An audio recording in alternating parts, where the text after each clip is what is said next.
Hello everyone. My name is Vivian Lim Olsen. Do you believe in love? I do. You know why? Because I believe in God.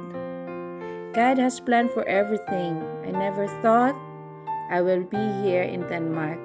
Sinong mag-aakala sa isang annulled na babae may anak sa Pilipinas at nakapunta dito sa Denmark? Diba? Paano nga ba? Of course, dahil dito sa taong to, yung asawa ko ngayon, kaya ako nakapunta dito sa Denmark. I never thought I will meet the love of my life. Napakasaya at napakaswerte ko dahil siya yung na-meet ko. Denmark? Ano nga pala ang Denmark? At saan nga ba to? Denmark is a small country consists of less than 6 million populations. Denmark is part of Europe. Natawa pa nga ako before nung na-meet namin yung asawa ko doon sa Pilipinas. Tanong namin sa kanya, "Hi, where you come from?" Sabi niya, "I'm come from Denmark." Sabi namin, "No, Denmark, California."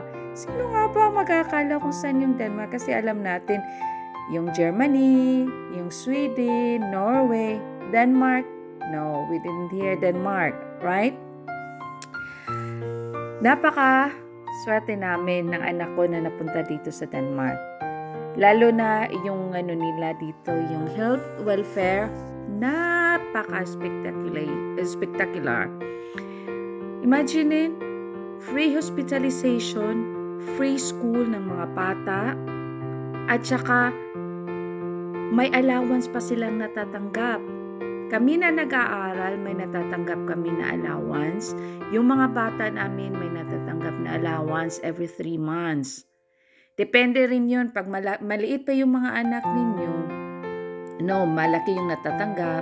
Pag lumalaki sila, palit ng palit yung natatanggap ng mga bata. Pero sino namang bansa yung magbibigay sa atin ng ganyan, di ba? Kahit nagbabayad kami ng malaking tax dito sa Denmark, sulit pa rin. Dahil, pag nandito ka sa Denmark, di ba, pag ang visa mo is Schengen.